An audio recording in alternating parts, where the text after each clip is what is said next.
Assalamualaikum warahmatullahi wabarakatuh. Nama saya Samaran Nur Alifia, Program Studi Pendidikan Agama Islam kelas C, Universitas Al-Azhar Indonesia akan mereview paparan materi yang sudah dijelaskan oleh pemateri, yaitu Rian Rizky Gustama, Rizky Dwi Fatullah, dan Safinatun Najah. Materi pertama yang sudah dijelaskan oleh pemateri Rian Rizky Gustama yang berjudul Kehidupan Beragama Bangsa Arab.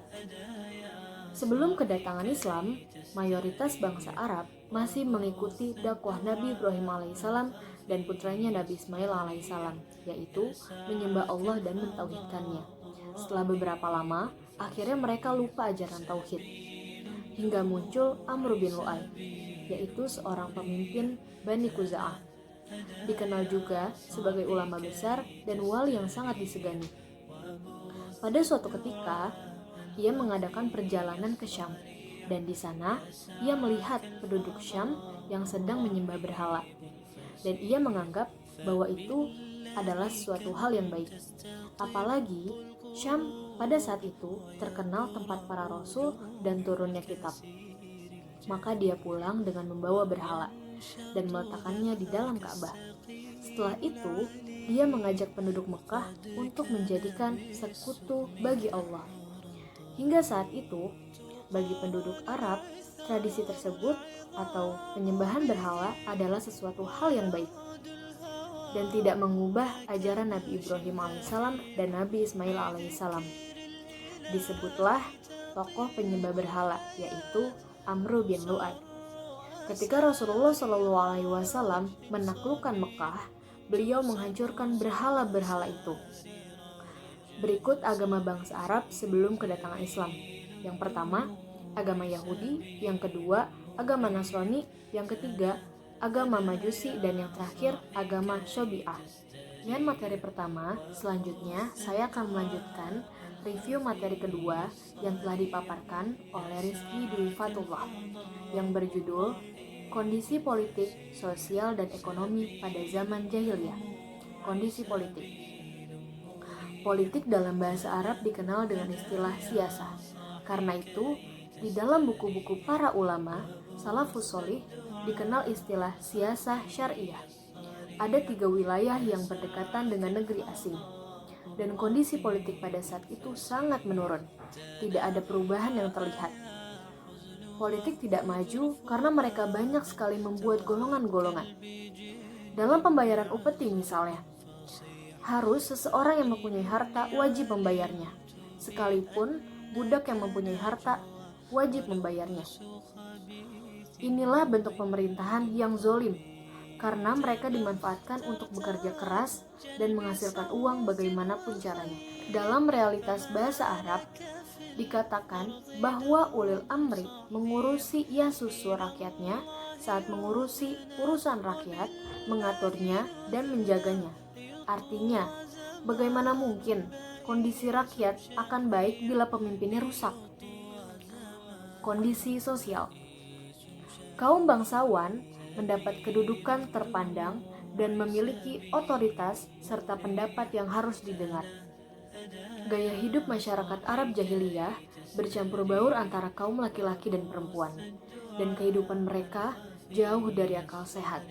Kebodohan mencapai puncaknya, dan khurafat merajalela. Semua keterpurukan moral baru berubah setelah Nabi Muhammad SAW diutus membawa risalah Islam. Berkat rahmat Allah Subhanahu wa Ta'ala, Nabi Muhammad SAW dengan kelembutan dan kemuliaan akhlaknya mengubah gelapnya peradaban menuju cahaya. Kondisi ekonomi. Warga Arab terbagi menjadi 2 wilayah, Arab Baduy atau Arab kampung dan Arab Hadori atau Arab perkotaan. Dalam bertahan hidup, warga Arab Baduy menggantungkan sumber kehidupannya dengan berternak dan mereka hidup secara nomaden.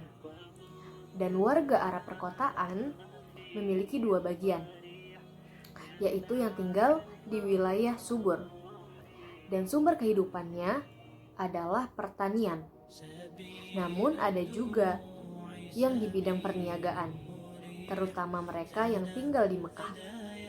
Selanjutnya saya akan mereview materi ketiga yang telah dipaparkan oleh Safinatun Najah yang berjudul Sejarah Perkembangan Ka'bah. Ka'bah dalam bahasa Arab yaitu Bait al-Atiq yang berarti rumah tua. Ka'bah adalah bangunan yang diperbaiki kembali pada masa Nabi Ibrahim alaihissalam dan Nabi Ismail alaihissalam. Ka'bah itu ada sebelum Nabi Ibrahim. Para sejarawan sepakat Nabi Ibrahim alaihissalam dan putranya Nabi Ismail alaihissalam mulai membangun Ka'bah setelah mereka mendapat perintah Allah Subhanahu wa taala untuk pergi meninggalkan Palestina menuju Hijaz. Pada masa Nabi Muhammad SAW berusia 30 tahun, Ka'bah direnovasi kembali akibat banjir bandang yang melanda kota Mekah saat itu. Pada saat itu, terjadilah perselisihan para kabilah atas siapa yang berhak meletakkan Hajar Aswad kembali kepada posisinya. Atas penyelesaian Nabi Muhammad SAW itu berhasil diselesaikan tanpa adanya pertumpahan darah. Dan yang masuk pertama kali ke Masjidil Haram ialah Rasulullah SAW. Dengan kebijaksanaan baginda Nabi, beliau tidak melakukannya sendiri. Tetapi Nabi SAW meminta pada setiap ketua kabilah untuk mengangkatnya. Lalu Rasulullah SAW menaruh Hajar Aswad dengan tangannya. Dan pada saat itu, reputasi beliau di kalangan masyarakat sangat baik. Jelang Nabi Muhammad SAW menjadi nabi sampai berpindahnya ke Madinah, bangunan Ka'bah yang semula rumah ibadah, agama monoteisme atau ajaran Nabi Ibrahim alaihissalam telah berubah menjadi perwujudan Tuhan-Tuhan atau politeisme, yaitu menjadi kuil, pemujaan patung atau berhala, dan akhirnya Ka'bah dibersihkan dari berhala tersebut ketika Nabi Muhammad SAW membebaskan kota Mekah. Selanjutnya, bangunan ini diurus oleh Bani Syaibah sebagai pemegang kunci Ka'bah serta administrasi dan pelayanan haji oleh pemerintahan Khalifah Abu Bakar, Umar bin Khattab, Utsman bin Affan, Ali bin Abi Thalib, Muawiyah bin Abu Sufyan, dinasti Umayyah, dinasti Abbasiyah, dinasti Utsmaniyah Turki, sampai saat ini yaitu pemerintahan Kerajaan Arab Saudi.